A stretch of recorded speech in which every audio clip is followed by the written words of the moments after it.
My name is Damien. I'm a foster dad, not a perfect one and not an expert.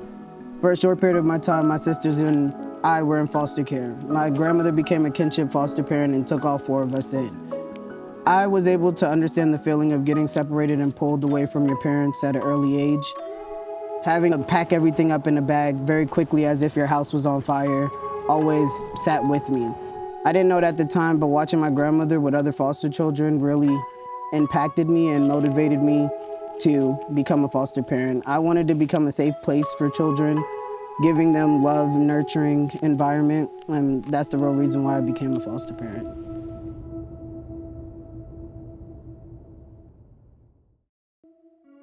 May, June of 2024. It was initially brought to us by a staff member who was wanting to kind of start this kind of broadening our foster care ministry here. I had already been meeting as a small group for a year and a half. There was a family in need that had just gotten 3 foster siblings, and they needed weekly meals that we were able to, with our church group, fill that gap in the need. The care community helped us out not only with meals. There's a group of them that provide a meal once a week. That helps a lot because we don't always have time to make a meal and prep it for the week due to our work schedules and the kids' schedules. We have so many couples in our group that we're doing it once every other month, but to them it means so much. This is a good program that I think that should kind of reach a lot of other people because churches can help more than just providing a home to pray. So I think when this first came in, I wasn't listening to what God was telling me. He was telling me to go and serve.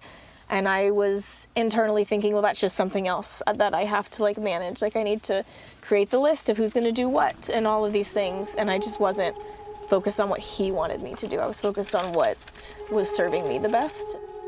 We were both kind of in an area of depletion. I had had 2 out of my 3 miscarriages. I felt like I had nothing to give at the time. It was a really raw place because I wanted to grow my own family, and so to think about serving a family who had young children, which is what I desired, for my own family, was really hard. And then all it took was the first time meeting them, and I realized it was like a light bulb went off that God was using this. I didn't know what the future held, but He was opening my eyes to something that I don't think would have had my eyes open to had I not lost my own babies.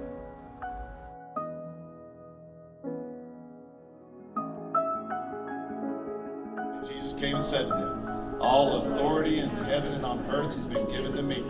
Go therefore and make disciples of all nations, baptizing them in the name of the Father, and the Son, and the Holy Spirit, teaching them to observe all that I have commanded you. And behold, I am with you always to the end of the age."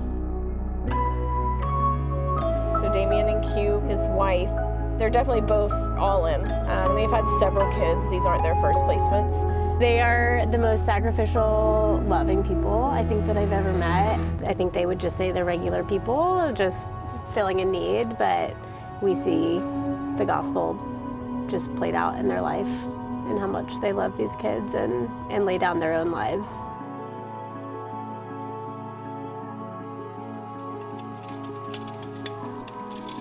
I don't think of myself as a hero or anything. I just look at myself as providing these kids something that we all know they're longing for.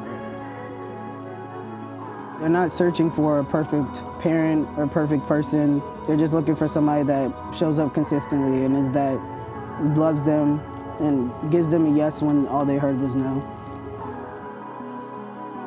Our highs are just watching these kids grow and the excitement they get when they come hang out at our houses or we go to them and we just hang out with them on the front porch. We just constantly stay in contact with them, and I think that's the best way to continue to serve them is just showing up and then trying to meet whatever need that the kids have at that time. It's really what this opportunity has opened my eyes to is that you don't have to be a foster parent to support foster families and foster kids. We could have a much stronger system because it's not just the foster parents. We have to rally around the foster parents to be able to support the whole family. I think just coming alongside these kids and just showing them that there is someone there. We will show up, we're not going anywhere, the Lord never leaves you. I love these kids unconditionally like they're my own. God never gave up on his people or his kids. I don't think I ever stopped being a foster parent because it's what I always wanted to do, so I'll continue fostering until my body doesn't allow me to foster anymore.